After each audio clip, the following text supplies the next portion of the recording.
Was?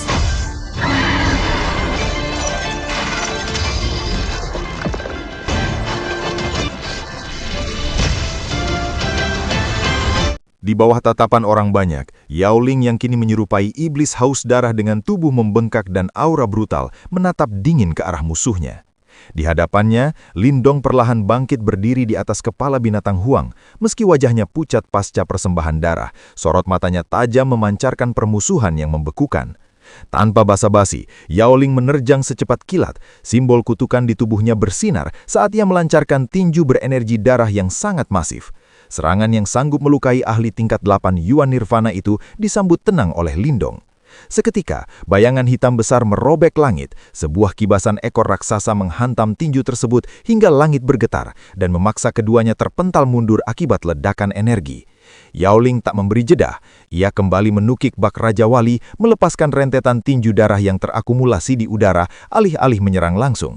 Energi mengerikan itu memadat dan dengan satu hentakan kuat ia melesatkan serangan pamungkas tinju Raja Yuan tepat ke arah Lindong.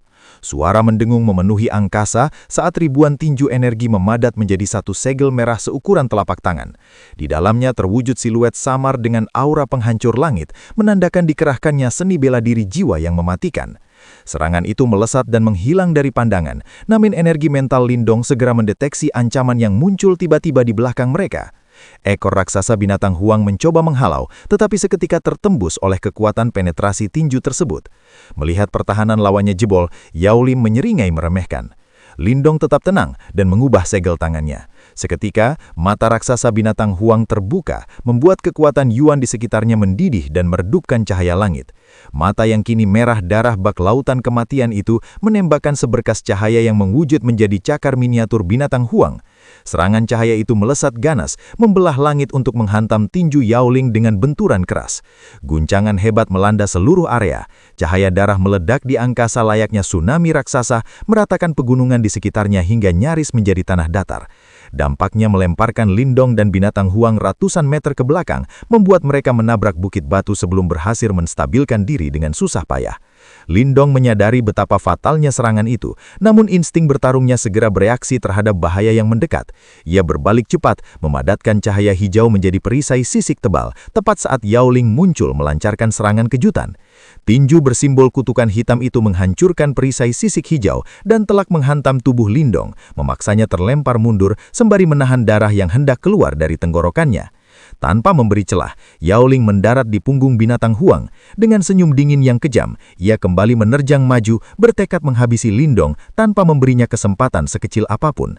Lindong merespon serbuan itu dengan tatapan dingin. Ia menghentakkan kaki, dan seketika sisik-sisik di punggung binatang Huang berdiri tegak, lalu melesat bagai badai pisau yang mengepung Yao Ling. Terkejut, Yao Ling mengerahkan cahaya darah untuk bertahan, namun hujan sisik itu tetap berhasil menembus pertahanannya dan menorehkan banyak luka di tubuh Yao Ling. Belum sempat Yao Ling memulihkan diri, Lindong muncul bagai hantu dan menghantamkan tinju berlapis lengan naga hijau tepat ke dadanya, membuat Yao Ling terpental jauh. Murka karena terdesak, Yao Ling mengabaikan rasa sakit di dadanya dan memilih membalas serangan berikutnya secara frontal, alih-alih menghindar. Benturan keras tak terelakkan. Lindong terdorong mundur beberapa langkah sembari menetralisir dampak pukulan menggunakan sisik naga hijaunya. Sementara itu, Yao Ling yang tubuhnya bergetar menahan gaya tolak, tertawa sinis dan mengejek kenekatan Lindong yang berani beradu kekuatan fisik secara langsung. Di tengah pertarungan yang intens, mata Lindong tiba-tiba memancarkan kilatan tajam yang nyaris tak terdeteksi. Ia mengubah serangan telapak tangannya menjadi kepalan, seketika memunculkan cincin emas kecil bergigi 8 yang memancarkan aura setajam pisau dan jejak naga samar di tangannya. Munculnya senjata rahasia itu bersamaan dengan tinju Yao Ling yang mendarat telak dan kejam di dada Lindong. Tubuhnya bergetar hebat menahan rasa sakit yang luar biasa. Namun bukannya menyerah, sebuah seringai mengerikan justru terukir di wajahnya yang berlumuran darah, seolah mendeklarasikan kematian lawannya tanpa kata-kata. Yao Ling seketika merasakan aura sedingin es menusuk jiwanya. Kelengahan sesaat membuatnya terlambat bereaksi. Ia hanya bisa merasakan benda dingin itu menembus dadanya dan melesat keluar dari punggungnya, membawa bersama rasa sakit yang tak tertahankan dan semburan darah segar. Saat kesadarannya memudar, Yaoling menatap wajah dingin Lindong dan menyadari kebenaran yang mengerikan. Ini semua disengaja. Lindong telah rela mengorbankan diri dalam pertarungan jarak dekat hanya untuk menunggu celah sepersekian detik ini. Tak ubahnya seekor harimau sabar yang menunggu mangsanya melakukan satu kesalahan fatal. Yaoling menyadari kesalahannya. Lindong sebenarnya sudah mencapai batas fisik akibat menelan paksa 5 buah kuno Yuan abadi.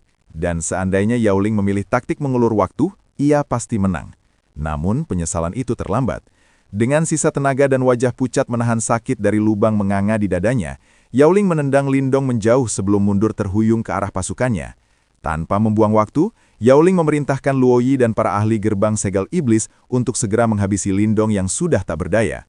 Serangan gabungan musuh pun menerjang bak badai, menghantam telak tubuh Lindong hingga ia memuntahkan darah segar. Pandangannya mengabur dan kesadarannya mulai hilang, pasrah menerima nasib bahwa hidupnya akan berakhir di sini.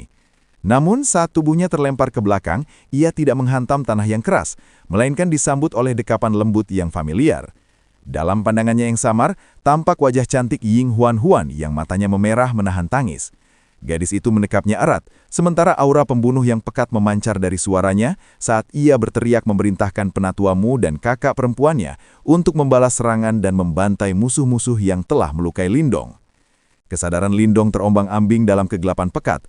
Samar-samar ia mendengar suara lembut yang familiar, namun kelelahan mental yang luar biasa memaksanya tetap terlelap. Setelah perjuangan panjang melawan rasa kantuk, kelopak matanya akhirnya terbuka, membiarkan sinar matahari lembut mengusir kegelapan. Ia mendapati dirinya berada di ruangan asing yang tenang, beraroma kayu cendana dan bermandikan nuansa cahaya merah vermilion. Insting waspadanya memicu tubuhnya untuk bangkit seketika, namun upaya itu sia-sia. Tubuhnya terkulai lemas, lumpuh oleh sensasi ketidakberdayaan yang menjalar hingga ke tulang. Kepanikan sesaat mereda ketika ingatannya perlahan kembali. Kedatangan bala bantuan sekte Dao di detik-detik terakhir sebelum ia pingsan menjadi penjelas keselamatannya saat ini. Ia menatap tangannya yang pucat pasi. Rasa sakit yang hebat menyengat setiap kali ia mencoba mengalirkan kekuatan Yuan, menandakan betapa parahnya cedera internal yang ia alami. Kondisi kritis ini adalah konsekuensi logis dari pertarungan gila yang baru saja ia lalui. Dengan hanya bekal kekuatan tahap 5 Yuan Nirvana dan bantuan energi liar 5 buah kuno Yuan abadi, ia nekat menantang dan bahkan berhasil melukai parah Yaoling, seorang ahli tahap 9 Yuan Nirvana.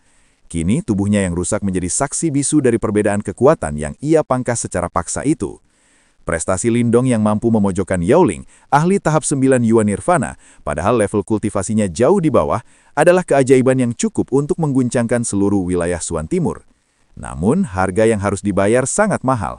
Saat perlahan bangkit dari pembaringan, tubuhnya terasa kosong melompong tanpa sisa kekuatan Yuan sedikit pun. Ia menyeret langkah membuka pintu, membiarkan hangatnya sinar matahari membasuh tubuh dan perlahan meredakan nyeri yang berdenyut di sekujur tulangnya. Di halaman luar, Moling, Liu Bai dan rekan-rekannya yang semula duduk cemas langsung bangkit dengan wajah lega bercampur sukacita saat melihatnya akhirnya siuman. Dari pertemuan itu, Lindong mengetahui fakta mengejutkan. Ia telah koma selama 10 hari penuh akibat serangan balik energi liar dari 5 buah kuno Yuan abadi. Lebih dari itu, ia kini menjadi legenda baru di dalam sekte Dao. Keberhasilannya melukai Yaoling, buronan peringkat 4 sekte, telah menjadi buah bibir mengubah kekhawatiran di mata rekan-rekannya menjadi tatapan penuh pengaguman dan hormat yang mendalam. Antusiasme Liu Bai dan yang lainnya semakin memuncak saat mengungkapkan bahwa Yaoling adalah mantan diaken gerbang Yuan, menjadikan kemenangan Lindong sebagai sumber kebanggaan besar bagi seluruh murid sekte Dao. Lindong hanya bisa terdiam canggung mendengar pujian itu. Bagi mereka itu adalah kejayaan, namun baginya itu adalah pengalaman nyaris mati yang mengerikan. Di tengah kebisingan itu, perhatian semua orang beralih pada sosok menawan yang muncul dari balik rimbunan tanaman. Ying Huan berdiri di sana, memancarkan vitalitas Musa Yuda dengan kuncir kudanya yang terkenal, sambil matanya berbinar lega melihat Lindong telah siuman. Melihat kedatangannya, Moling dan yang lainnya segera melempar tatapan menggoda pada Lindong, membocorkan fakta bahwa putri sekte Dao yang populer itu secara rutin datang merawatnya selama koma, sebuah perhatian istimewa yang memicu rasa iri banyak murid lain dan membuat Lindong tertegun tak percaya. Ying Huan mendekat dan melambaikan tangan di depan wajah Lindong untuk memecah lamunannya. Meski Lindong menyampaikan rasa terima kasih yang tulus karena telah diselamatkan tepat waktu, gadis itu menanggapi dengan sikap ketus untuk menutupi kekhawatirannya. Ia justru mencibir dan memarahi Lindong yang dianggap terlalu memaksakan diri, berlagak haruan padahal kemampuannya belum cukup untuk menghadapi musuh sekuat itu. Lindong hanya bisa terdiam mati kutu menghadapi tingkah bibi kecil yang sulit dipuaskan itu. Namun, suasana mencair ketika Ying Huan-Huan dengan senyum manis dan nada menggoda mengakui bahwa keberanian Lindong saat pertarungan itu memang memukau. Bahkan berseloroh, ia mungkin bisa jatuh hati jika Lindong terus bersikap gagah seperti itu. Lindong memilih tak menanggapi godaan itu. Baginya, pengalaman nyaris mati sekali saja sudah lebih dari cukup. Saat pembicaraan beralih ke nasib para penyerang, sikap Ying Huan-Huan berubah dingin dan acuh tak acuh. Ia mengungkapkan bahwa Sekte Dao telah bertindak tanpa ampun. Gerbang segel iblis telah dimusnahkan total dan setiap individu yang terlibat penyerangan telah dieksekusi mati. Lindong menyadari bahwa kekejaman ini adalah langkah mutlak sekte untuk menegaskan dominasi dan menjamin keselamatan murid-murid mereka di masa depan. Namun, kejutan terbesar datang kemudian. Berkat kontribusi besarnya mengamankan benih Yuan abadi kuno, Ying Huan-Huan menyampaikan bahwa Tuan Sekte secara pribadi ingin menemuinya setelah ia pulih. Tubuh Lindong menegang mendengar kabar ini. Bertemu langsung dengan sosok legendaris penguasa wilayah Suan Timur adalah kehormatan langka yang membuat Mo Ling dan murid lainnya menatapnya dengan rasa iri yang tak terbendung. Melihat kegugupan Lindong, Ying Huan-Huan tersenyum menenangkan, mengingatkan status barunya sebagai pahlawan sekte, sembari mengeluarkan keranjang penuh obat-obatan penyembuh untuknya. Ying Huan-Huan menjelaskan dengan telaten setiap botol obat yang telah ia kumpulkan susah payah dari ruang pil. Sikap lembut dan penuh perhatian ini sangat kontras dengan reputasinya yang terkenal nakal dan unruly di Sekte Dao, membuat Mo Ling dan yang lainnya menatapnya dengan pandangan tak percaya. Menyadari dirinya menjadi tontonan, wajah gadis itu seketika memerah karena malu. Ia lantas membentak rekan-rekannya dengan galak untuk menutupi kecanggungannya. Demi menjaga gengsi, Ying Huan-Huan menegaskan bahwa semua perhatian ini hanyalah bentuk balas budi karena Lindong telah menyelamatkan nyawanya, tak lebih. Ia menyodorkan keranjang obat itu dengan kasar ke dada Lindong, lalu berbalik pergi dengan langkah cepat yang terkesan dominan. Namun di balik sikap ketusnya, daun telinganya yang memerah menjadi bukti bisu gejolak perasaan malu yang berusaha ia sembunyikan. Sepeninggal gadis itu, Liu Bai mendekat dan menggoda Lindong mengenai perlakuan istimewa yang langka tersebut. Namun di balik candaan itu, terselip peringatan serius. Pesona dan popularitas Ying Huan-Huan adalah pedang bermata dua. Perhatian khusus yang diberikan sang putri sekte ini selama masa penyembuhan pasti akan memancing api cemburu dan permusuhan dari barisan pengagumnya yang tak terhitung jumlahnya. Kegembiraan Lindong tidak bertahan lama. Mo Ling segera memperingatkan bahwa perhatian istimewa yang diberikan Ying Huan-Huan selama masa penyembuhannya telah memicu api cemburu, khususnya dari Qing Ye, murid elit Aula Bumi yang bakatnya hanya berada di bawah Ying Xiao-Xiao. Peringatan agar berhati-hati terhadap sosok sekuat itu membuat wajah Lindong seketika menggelap menahan umpatan. Ia merasa terjebak dalam situasi konyol. Bagaimana mungkin ia memprovokasi musuh saat sedang koma?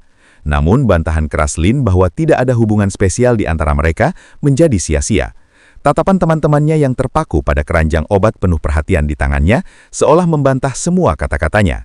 Lindong hanya bisa terdiam dengan rasa sesak di dada, menyadari bahwa ia baru saja menjadi korban dari pesona mematikan sang putri yang tanpa sadar telah menyeretnya ke dalam masalah baru. Di dalam keheningan kamarnya, Lindong duduk bersila membiarkan kekuatan pelahap bekerja. Energi itu menarik kekuatan Yuan dari udara sekitar, menciptakan riak-riak energi yang terus mengalir memulihkan auranya.